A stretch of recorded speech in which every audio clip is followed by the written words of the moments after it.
तो फ्लिपकार्ट की जो नई कैलकुलेशन है वो अब चेंज हो चुकी है, क्योंकि फ्लिपकार्ट का जो कमीशन मॉडल है अब वो टोटली चेंज हो चुका है, और शिपिंग का फॉरवर्ड शिपिंग ये सब चीज़ें फ्लिपकार्ट ने टोटली हाइड कर दी है। तो बिलीव में अब जो सेटलमेंट का आपका कैलकुलेटर है एंड प्राइसिंग का कैलकुलेटर है वो कम्प्लीटली चेंज हो गया है। मैंने कई वीडियोस बनाई थी, आज वीडियो अगेन बना रहा हूँ, इसमें मैं फ्रेश बताऊंगा कि फ्लिपकार्ट पे अगर आपकी कॉस्टिंग 100 रुपये की पड़ रही है किसी प्रोडक्ट की, तो आपको उसका फाइनल प्राइस क्या रखना चाहिए, क्योंकि अब बहुत सारी चीज़ें इसमें चेंज हो गई हैं। सो मुझे कोई कैटेगरी हम पकड़ लेंगे। सो ऑल टाइम गेमिंग करके इन्होंने कमेंट किया था मेरी वीडियोस पे, आप लोग अपनी कैटेगरी कमेंट करते रहा करो ताकि मैं उसी पे वीडियो बनाऊं, तो फटाफट से अपनी कैटेगरी कमेंट कर दो।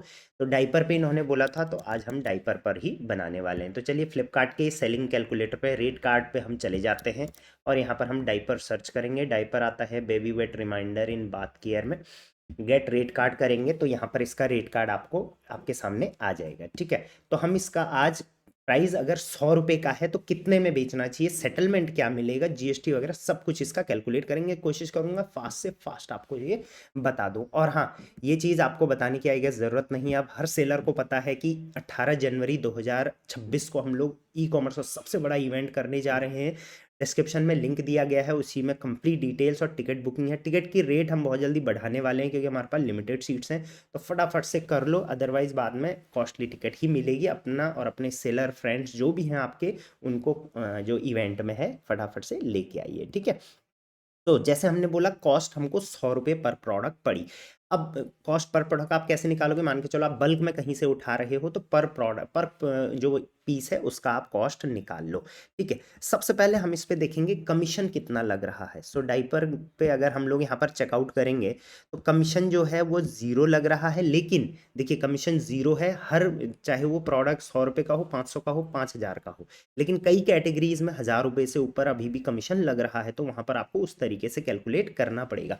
तो यहाँ पर मैं देखता हूँ कोई भी फीस नहीं है, लेकिन जो फिक्स्ड फी है वो लग रही है, तो ये भी कमीशन के अंडर में ही आएगा। तो सिल्वर पे 5 रुपये, लेकिन मुझे लगता है कई सेलर ब्रॉन्ज में भी हैं यहाँ पे, तो मैं मैक्सिमम लेके चलता हूँ। आप कौन से में टीयर में है फटाफट कमेंट करके बता देना।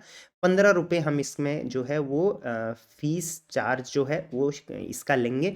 उसके बाद आप देखेंगे कलेक्शन फीस जो है वो भी ज़ीरो है, और उसके बाद कोई भी फॉरवर्ड शिपिंग चार्जेस यहाँ पर मेंशन्ड नहीं है। हाँ, रिवर्स शिपिंग चार्जेस आपको लगते हैं, तो इसी तरीके से हम कैलकुलेट करने वाले हैं। फटाफट से क्या करेंगे, 15 रुपये हम इसमें कमीशन मान के चलेंगे। उसके बाद शिपिंग, तो मैं आपको एक चीज़ बता दूं, नोट कर लेना, फ्लिपकार्ट अब शिपिंग बाय सॉरी सेलर से नहीं ले रहा है, अब शिपिंग सिर्फ कस्टमर से लिया जाता है। आप जो भी प्रोडक्ट का प्राइस रखोगे उसमें 70-80 रुपये ऐड कर दिया जाएगा, कस्टमर को उसी प्राइस में दिखाया जाएगा, और उसी प्राइस पर जो है आपको प्रोडक्ट बिकेगा, उसमें से जो शिपिंग है वो कस्टमर से लेके फ्लिपकार्ट काट लेगा अपने पास। तो आपको कोई भी शिपिंग रखने की ज़रूरत नहीं है, तो इसको हम ज़ीरो रखेंगे। उसके बाद मार्जिन, तो मैं कितना मार्जिन लेना चाहता हूँ, लेट्स सपोज 50 रुपये का मैं यहाँ पर मार्जिन लेना चाहूँगा पर प्रोडक्ट पे। पैकेजिंग लेट्स सपोज मेरा 10 रुपये पर प्रोडक्ट लगा है। मिसलेनियस कॉस्ट, मिसलेनियस कॉस्ट क्या होती है, तो ये चीज़ याद रखना हमेशा, जब भी आपका प्रोडक्ट आप सेल कर रहे हो तो वो रिटर्न भी आएगा। हाँ, ऑब्वियसली डाइपर में रिटर्न्स नहीं है, लेकिन और कैटेगरीज में रिटर्न है, तो इसलिए मैं आपको बता के चलूँगा कि आपका रिटर्न आएगा। कई रिटर्न नहीं भी आया तो कई बार डैमेज हो जाता है, उसमें प्रोडक्ट वापस गलत आता है, तो ऐसे बहुत सारे लॉसेस होते हैं, तो इस लॉसेस का आपको रीइंबर्समेंट लेके चलना है। तो लगभग 10%, जितना भी आप सेलिंग प्राइस रखोगे उसका लगभग, मैं एग्जैक्ट यहाँ पे कुछ भी नहीं होने वाला है, लगभग 10% आप इसका रखोगे। तो ऑब्वियसली 100 का प्रोडक्ट है तो 200-300 के आसपास हम उसे रेट करेंगे, तो लगभग 20 रुपये हम यहाँ पर मिसलेनियस कॉस्ट भी 10% के आसपास लेके चलने वाले हैं। अब यहाँ पर सेलिंग प्राइस हमारा कितना हो जाएगा, तो सेलिंग प्राइस हमारा होगा 100 + 50 150, प्लस 30 180, और 180 और 15 195 हमारा यहाँ पर जो है वो सेलिंग प्राइस हो चुका है अभी। लेकिन ये फाइनल नहीं है, अब जीएसटी, ऑब्वियसली हमें जीएसटी भी चार्ज करना है। तो डाइपर पे जो जीएसटी लगती है वो 5% लगती है, तो 195 का 5% लगभग होता है आपका 10 रुपये। तो 10 रुपये हमारी यहाँ पर जीएसटी भी लगने वाली है, जो हमको बाद में देना पड़ेगा। प्रमोशन भी हम इस प्रोडक्ट का करेंगे तो लगभग 10% हम इसका प्रमोशन में लेके चलेंगे, इसको भी 10% आप लेके चलो, ये डबल परसेंटेज हो गया। ठीक, और ये 5% लग रहा है, हमारा प्रोडक्ट प्राइस का 5% लगभग प्रोडक्ट प्राइस में 5% जीएसटी एडेड रहता है जो हमें गवर्नमेंट को देना पड़ता है। तो अब यहाँ पर आप देखो 195 प्लस अब जीएसटी और प्रमोशन भी हम इस 195 में ऐड करेंगे तो लगभग 30 रुपये हम इसमें अगर और ऐड कर देते हैं तो ये हो गया अब आपका 225, राइट। 225 अब ये हो चुका है।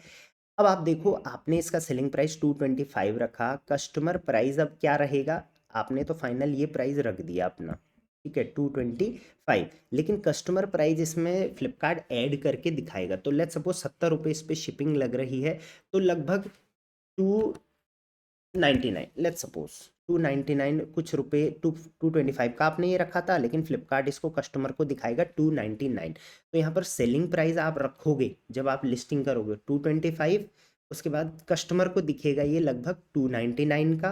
तो इसमें से जो भी माइनस करके आएगा 299 माइनस 225 वो फ्लिपकार्ट अपना शिपिंग अलग से काट लेगा, ठीक है। और आपका जो सेटलमेंट आएगा वो आएगा 225 अगेन माइनस थोड़ा टीडीएस और टीसीएस भी इसमें लगेगा लगभग 5 रुपये के आसपास। और टीडीएस टीसीएस आपको पता ही है 0.5% और 0.1% लगता है, मैंने बहुत सारे कैलकुलेशंस में बताया है। तो लगभग 220 रुपीज़ यहाँ पर आपका जो है वो सेटलमेंट फाइनली बनेगा। तो 220 रुपीज़ फाइनल जब आपका बैंक में सेटलमेंट आएगा, सेटलमेंट मतलब जो बैंक में आएगा इस प्रोडक्ट को बेचने के बाद, तो 220 रुपीज़ आएगा। अब इस 220 रुपीज़ में से आप क्या क्या माइनस करोगे, अगर अपना नेट सेटलमेंट निकालने के लिए तो इसमें से आप जीएसटी माइनस करोगे 10 रुपये, ठीक है। उसके बाद आप यहाँ पर माइनस करोगे अपना कॉस्ट प्राइस 100 रुपये, 110 माइनस हो गए। उसके बाद आप इसमें पैकेजिंग ऐड करोगे तो 120 रुपये, तो 120 रुपये यहाँ पर आप इसमें माइनस करोगे। तो 120 माइनस करेंगे तो लगभग 100, तो 100 रुपीज़ यहाँ पर आपका नेट बच रहा है, राइट। लेकिन 100 रुपीज़ नेट उस प्रोडक्ट पे बच रहा है जो सक्सेसफुली सेलिंग हो रही है। वहीं कई प्रोडक्ट रिटर्न भी आएंगे तो उसमें लॉस होगा। तो ये 100 जब 100 प्रोडक्ट बेचोगे तो सबका निकालोगे तो लगभग ये 50 रुपये मार्जिन आपको देके चला जाएगा, 50-60 रुपये मार्जिन देके चला जाएगा। तो ये रही कंप्लीट कैलकुलेशन अब फ्लिपकार्ट पर जो नया सिस्टम आया है उसके तहत। ये कैलकुलेशन समझ लेना, आपका प्रोडक्ट जिस भी कॉस्ट का है आप वो समझ लो, एक बार कैलकुलेट कर लो, कहीं पर भी गलती नहीं होनी चाहिए। और बार बार करो क्योंकि ये कैलकुलेशन कभी भी एग्जैक्ट नहीं हो सकती, लेकिन आप अलग अलग तरीके से करोगे।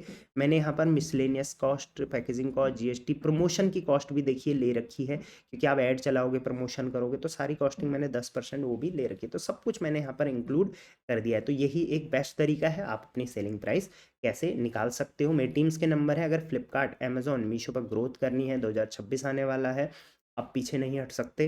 अगर सीखना है तो ऑब्वियसली उसके लिए हम लोगों ने इवेंट करा है, इवेंट में सारे बड़े बड़े लीडर्स आने वाले हैं ई कॉमर्स के, मिस मत करना। 18 जनवरी को है, टिकट्स बुकिंग अभी से शुरू हो गई है और टिकट्स लिमिटेड है। तो ये मत सोचना कि मैं जनवरी में करूँगा, बाद में करूँगा, बाद में देखेंगे, फिर नहीं हो पाएगा, ठीक है। सारी डिटेल्स डिस्क्रिप्शन में मिल जाएगी। वीडियो को लाइक कर देना, चैनल को subscribe. Till then thank you very much, keep selling on Flipkart.